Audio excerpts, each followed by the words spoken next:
Students, आज मैं आपको लेकर आया हूँ CMAD में नेक्स्ट लेक्चर है। हम विधियाँ पढ़ रहे थे ट्रेजरी चालान की और ये हमने 3 पॉइंट डिस्कस कर लिए थे इस लास्ट लेक्चर में। कॉलम 1, इस कॉलम में धन जमा करने वाला व्यक्ति अपना नाम व पता लिखकर नीचे अपने हस्ताक्षर करता है। कॉलम 2, इस कॉलम में जिस अधिकारी की ओर से धन जमा किया जा रहा है उसका पद एवं कार्यालय का नाम लिखा जाता है। सरकारी धन किसी व्यक्ति के नाम से ना होकर अधिकारी के पदनाम डेजिग्नेशन से जमा होता है। सार्वजनिक निर्माण विभाग में ठेकेदार, अवर अभियंता यदि सामान्यता अधिशासी अभियंता खंड अधिकारी की ओर से धन जमा करवाते हैं। अतः इस कॉलम में इसी अधिकारी का पता भरा जाए। जब हम ट्रेजरी चालान भरते हैं तो वो बता रहे हैं कि कैसे कैसे उसे भरना होता है। कॉलम नंबर 3, इसमें धन जमा करने का कारण लिखा जाता है। यदि धन किसी अधिकारी के आदेश पर जमा किया जा रहा है तो उसके आदेश का संदर्भ देना चाहिए। कॉलम 4, इस कॉलम में जमा की जाने वाली धनराशि अंकों में लिखी जाती है। कॉलम के नीचे यह राशि क्षैतिज पंक्ति में शब्दों में भी लिखी जाती है।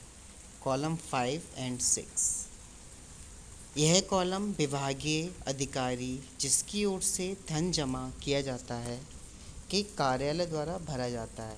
कॉलम 5 में लेखा शीर्षक लिखा जाता है। लेखा शीर्षक सही भरना चाहिए ताकि धन सही खाता में जमा हो जाए। शीर्षक तथा उपशीर्षक की लेखाकार को जानकारी रहती है। लेखा शीर्ष तथा अन्य प्रविष्टियों की जांच करके संबंधित अधिकारी कॉलम 6 में बैंक को धन प्राप्त करके रसीद देने के आदेश देता है और अपने हस्ताक्षर भी करता है। सुविधा के लिए वह यह कार्य अपने लेखाकार अथवा अन्य अधीनस्थ कर्मचारी को भी सौंप सकता है। जैसे कि उदाहरण के लिए एग्जाम्पल से मैं बात करूं, श्री बांकेलाल ने महागुरु पॉलिटेक्निक चेलापुरम के परिसर में खड़े सूखे पेड़ों की नीलामी की कुल राशि 650 रुपये ट्रेजरी में जमा कराने हैं। इसके लिए निर्धारित प्रपत्र ट्रेजरी का चालान बनाएंगे। ट्रेजरी चालान संख्या F21XX प्रांतीय केंद्रीय ट्रेजरी बैंक स्टेट बैंक चेलापुरम विभागीय कार्यालय या ट्रेजरी द्वारा भरा जाएगा। नाम जिसके द्वारा रुपया जमा किया गया है, नाम व पता जिसके लिए रुपये जमा किया गया, रुपये जमा करने का विवरण, रकम जो जमा की, लेखा शीर्षक, बैंक को आदेश। बांकेलाल ग्राम मवेशीपुरा, बांकेलाल हस्ताक्षर, प्रधानाचार्य महागुरु पॉलिटेक्निक चेलापुरम। सूखे पेड़ों की नीलामी की कुल धनराशि 650 रुपये। 059 राजस्व सही है। धनराशि प्राप्त कर रसीदी जारी करें।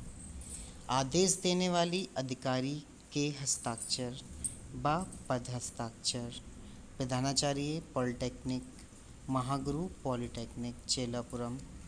रकम शब्दों में 650 रुपये मात्र। दिनांक 5/5/1986।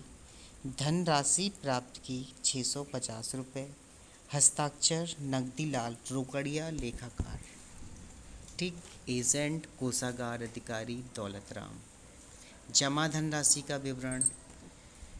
नोट 100 × 6 600, 50 × this 20 × 2 40 रुपये, 10 × 1 10 रुपये। सिक्के रुपये में योग 650 रुपये। अग्रदाय या अग्रधन, इम्प्रेस्ड और एडवांसेस। अग्रदाय एडवांस सरकारी कार्य के हित में किसी अधीनस्थ कर्मचारी को छोटे छोटे सरकारी भुगतानों के लिए दी गई उपयुक्त धनराशि अग्रदेय एडवांस कहलाती है। अग्रदेय धारक को भुगतान से पूर्व अग्रदेय दाता की स्वीकृति लेने की आवश्यकता नहीं है, परंतु भुगतान के पश्चात उसे इसका विधिवत लेखा पेश करना होता है। खंड कार्यालय में बड़े बाबू, हेड क्लर्क तथा उपखंड में अवर अभियंता ऐसे जिम्मेदार कर्मचारी हैं जिन्हें अग्रदाय दिया जा सकता है। नेक्स्ट है नेसेसिटी ऑफ एडवांस। सभी सरकारी कार्यालयों में तथा सार्वजनिक निर्माण विभाग में विशेष तौर से प्रतिदिन के कामकाज में बहुत से छोटे मोटे खर्च व भुगतान करने पड़ते हैं, जैसे कार्यालय बिजली पानी का बिल जमा करना, टूटे फर्नीचर की मरम्मत, फ्यूज़ बल्बों का बदलना, टाइप मशीन की मरम्मत, अधिकारी की नाम पट्टिका लगवाना, चपरासी की साइकिल की मरम्मत, स्टेशन से सीमेंट की धुलाई, मास्टर रोल का भुगतान इत्यादि। आहरण एवं वितरण अधिकारी यानी कि डीटीओ के पास इतना समय नहीं होता कि वह उपयुक्त छोटे मोटे भुगतान स्वयं करने के लिए अपना दफ्तर छोड़कर इधर उधर भागता रहे, अतः वह अपने अधीन किसी उपयुक्त व जिम्मेदार कर्मचारी को उपयुक्त प्रकार के भुगतानों के लिए अधिकृत करके उसे एक निर्धारित धनराशि पूर्व एडवांस दे देता है, यानी पहले से ही पैसे दे देता है। इस प्रकार दी गई धनराशि को अग्रदेय या अग्रधन कहते हैं। भुगतान करने के पश्चात अधीनस्थ कर्मचारी इस अग्रदाय का पूर्ण लेखा बनाकर वाउचर, प्रमाणक सहायता सहित वितरण अधिकारी को पेश कर देता है और वितरण अधिकारी उस भुगतान को अपनी रोकड़ बही में दर्ज कर लेता है। विभाग की कार्यक्षमता बढ़ाने के लिए यह अग्रदाय देना आवश्यक हो जाता है। यह व्यावहारिक भी है। अग्रदाय को उच्चंत भी कहते हैं। अग्रदाय दो प्रकार के होते हैं, स्थायी अग्रदाय, अस्थायी अग्रदाय, परमानेंट इम्प्रेस्ड और permanent advanced, temporary impressed and temporary advance. स्थायी अग्रदाय, परमानेंट इम्प्रेस्ड, छोटे मोटे भुगतान एवं विभिन्न खुदरा खरीद के लिए किसी विशेष सरकारी कर्मचारी को जो एक निर्धारित धनराशि स्थायी तौर पर पेशगी के रूप में स्वीकृत की जाती है, उसे स्थायी अग्रदाय कहते हैं। उस कर्मचारी के पास स्वीकृत धनराशि रोकड़ अथवा भुगतान के वाउचरों के रूप में सदा बनी रहती है। वाउचरों को लेखे सहित वितरण अधिकारी को पेश करने पर खर्च की गई राशि उसे नगद चेक द्वारा पुनः प्राप्त हो जाती है। इस प्रकार अग्रदेय को निर्धारित राशि उसके पास सदा बनी रहती है। ठीक। अग्रदायक धारक, अभी हमने पढ़ा था अग्रदायक, ठीक है। अब हम अग्रदायक धारक पढ़ेंगे। सरकारी विभाग में स्थायी अग्रदाय केवल ऐसी सरकारी कर्मचारी को ही स्वीकृत किया जाता है जो एक जिम्मेदार पद पर नियमित रूप से कार्य कर रहा हो और अपने पद के लिए निर्धारित जमानत सिक्योरिटी भर दी हो तथा उसके कार्यक्षेत्र में उपयुक्त छोटे मोटे भुगतान आते हों। लोक निर्माण विभाग में नियमित रूप से कार्यरत अवर अभियंता को एक जिम्मेदार स्थल अधिकारी समझते हुए स्थायी अग्रदाय स्वीकृत किया जाता है। अग्रदाय धारक अग्रदाय की राशि के लिए व्यक्तिगत तौर पर उत्तरदायी होता है। उसके पास अग्रदाय की पूरी रकम नकद अथवा वाउचरों के रूप में हर समय बनी रहनी चाहिए। फिर भी वितरण अधिकारी अग्रदाय लेखा में हुई त्रुटि के लिए जिम्मेदार माना जाता है, अतः अग्रदाय स्वीकृत करते समय अधीनस्थ के चरित्र तथा कार्य की जांच कर लेनी चाहिए। थर्ड है स्थायी अग्रदाय के नियम। अग्रदाय संबंधी मुख्य नियम निम्नलिखित हैं। अग्रदाय को इन नियमों का सत्यापन से पालन करना आवश्यक है। राशि निर्धारण। स्थायी अग्रदाय की राशि महीने में सामान्य तौर पर किए जाने वाले भुगतानों को दृष्टि में रखकर कम से कम स्वीकृत करनी चाहिए।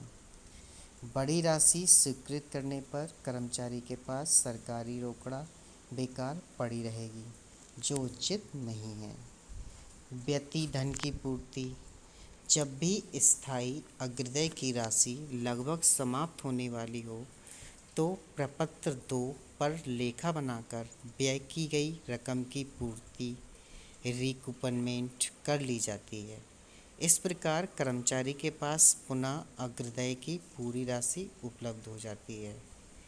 आवश्यक होने पर मास में एक से अधिक बार भी लेखा बनाकर व्यय की गई राशि की पूर्ति की जा सकती है, परंतु अनावश्यक श्रम से बचने के लिए अग्रदेय की राशि पहले ही पर्याप्त रखनी चाहिए। मास में कम से कम एक बार निर्धारित तिथि पर अग्रदेय लेखा अवश्य बंद करके उपखंड अधिकारी को प्रस्तुत करना अनिवार्य होता है। निजी धन से पृथकता। अग्रदाय धारक को स्वीकृत अग्रदाय के भीतर ही भुगतान करने चाहिए। निजी धन से सरकारी भुगतान करने पर कई बार लेखा बनाने में परेशानी आती है और यह व्यावहारिक भी नहीं है। निजी भुगतान पर रोक। अग्रदाय धारक को अग्रदाय की राशि अपने निजी भुगतान के लिए कभी भी खर्च नहीं करनी चाहिए। सरकारी रोकड़ को निजी धन से अलग रखना चाहिए। अग्रदाय धन को अन्य खातों की रोकड़ में भी मिलाना नहीं चाहिए। बिलों का प्रमाणित करना। अग्रदाय धारक खरीद परचेज के बिलों पर न्यूनतम बाजार भाव पर किया गया है का प्रमाण पत्र अंकित करेगा और आवश्यक रूप से सभी वाउचरों पर मेरे द्वारा नकद भुगतान किया गया लिखकर हस्ताक्षर भी करेगा। आपत्तिजनक वाउचर।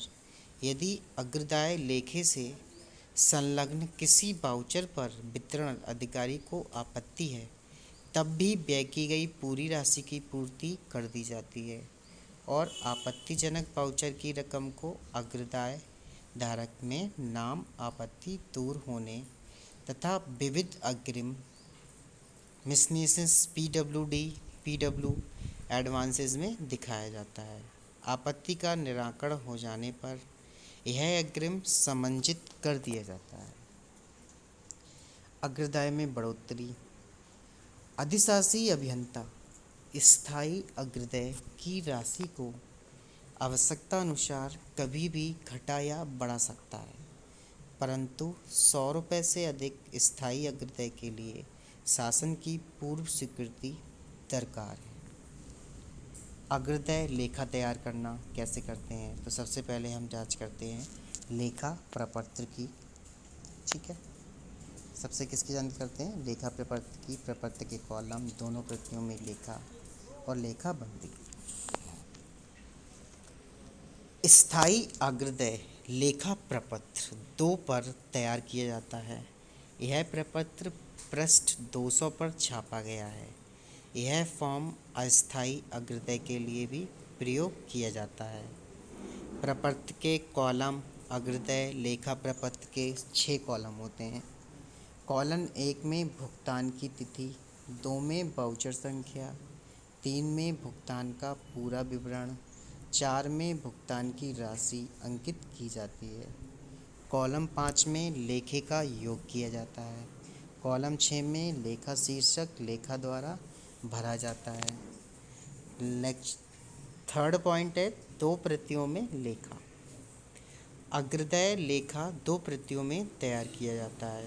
दाईं ओर की प्रति वाउचर सहित समंजन एवं पूर्ति हेतु विवरण अधिकारी को भेज दी जाती है और बाईं तरफ की प्रति अग्रदाय धारक के पास रिकॉर्ड में रह जाती है।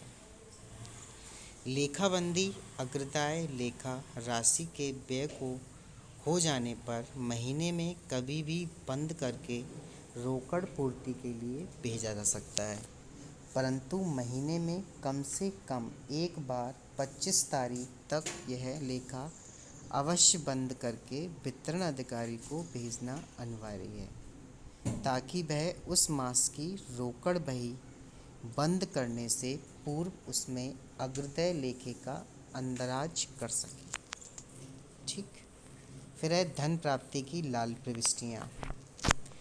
अग्रदाय की राशि प्राप्त होने पर इसकी प्रविष्टि लाल स्याही से की जाती है, परंतु सभी भुगतान सामान्य स्याही में दर्ज किए जाते हैं। वाउचरों का क्रमण। प्रत्येक भुगतान के समर्थन में वाउचर होना लाजमी है।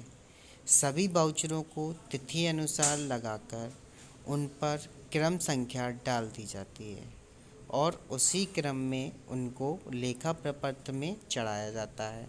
जो भुगतान पहले किया है वह प्रपत्र पर पहले दर्ज होगा और लेखा की यह अनिवार्य शर्त होती है, ठीक है। इसके आगे हमारा नेक्स्ट है बची नकदी का अंकन। जो नकदी हमारी बच जाती है खर्च होने के बाद, अग्रदाय धारक खाता बंद करते समय शेष बची हुई धनराशि को कॉलम 4 में शेष नकद बैलेंस कैश इन हैंड दिखाकर कुल योग करता है। यह योग कॉलम 5 के बराबर अर्थात अग्रदाय राशि के बराबर होना चाहिए। अंतर होने पर सभी प्रविष्टियों की पुनः जांच करनी चाहिए। फिर है लेखा जांच। वितरण अधिकारी अग्रदाय लेखा प्राप्त होने पर इसके प्रत्येक वाउचर की जांच करके उस पर अपने लघु हस्ताक्षर करके स्वीकृति अंकित करता है तथा लेखा की प्रविष्टियों की जांच करता है, ठीक। और खर्च की गई राशि नकद अथवा चेक द्वारा अग्रदाय धारक को दे देता है। अब पुनः अग्रदाय धारक के पास स्वीकृत अग्रदाय की राशि रोकड़ा में उपलब्ध हो जाती है। अब इन्होंने एक एग्जाम्पल से समझाया हुआ है। श्री माकुल अली अवर अभियंता टूट फूट अनुखंड को 90 रुपये का स्थायी अग्रदाय का पूर्ति चेक संख्या DV 28098 दिनांक 2/9/1986 द्वारा दिया गया। इस राशि से उन्होंने निम्नलिखित भुगतान किए। श्री अग्रय अली का अग्रदाय लेखा उपयोग प्रपत्र बनाए, ठीक है। 2/9/1986 को पिछला शेष धन 10 रुपये। 8/9/1986 में मैं प्रकाश इलेक्ट्रिक स्टोर से 4 फुट की एक फ्लोरिस्ट ट्यूब खरीदी। 10/9/1986 को छत के पंखे की हुक बनवाई तथा लगवाई के लिए फौलादी सिंह मिस्त्री को दिए। 16/9/1986 में काठी एंड लाठी फर्नीचर हाउस से 4 कुर्सियों की ढुलाई के लिए राम भरोसे ठेले वाले को दिए 8 रुपये। 18/9/1986 को खंड अधिकारी के कार्यालय का मास अगस्त 1986 के बिजली का बिल भुगतान किया। 20/9/1986 खंड अधिकारी के कार्यालय की टाइप मशीन की मरम्मत के लिए बिल का टंकन दास मैकेनिक को दिया। ये 20 रुपये खर्चा, यानी ओवरऑल हमने उन्हें जो दिया था वो दिया था टोटल 90 रुपये। तो 90 रुपये उन्होंने क्या किए, खर्च कर दिए। अब है स्थायी अग्रदाय लिखे परमानेंट इम्प्रेस्ड अकाउंट। अग्रदाय रोकड़ बही श्री माकुल अली अबर अभियंता टूट फूट अनुखंड स्थायी अग्रदाय की स्वीकृत राशि 100 रुपये। तिथि, वाउचर संख्या, लेन देन विवरण, भुगतान की राशि, योग, लेखा शीर्षक। 2/9/1986 में पिछला अधिशेष लास्ट बैलेंस 10। 3/9/1986 में अधिशासी अभियंता से चेक संख्या DV 28098 दिनांक 2/9/1986 द्वारा प्राप्त किए 90।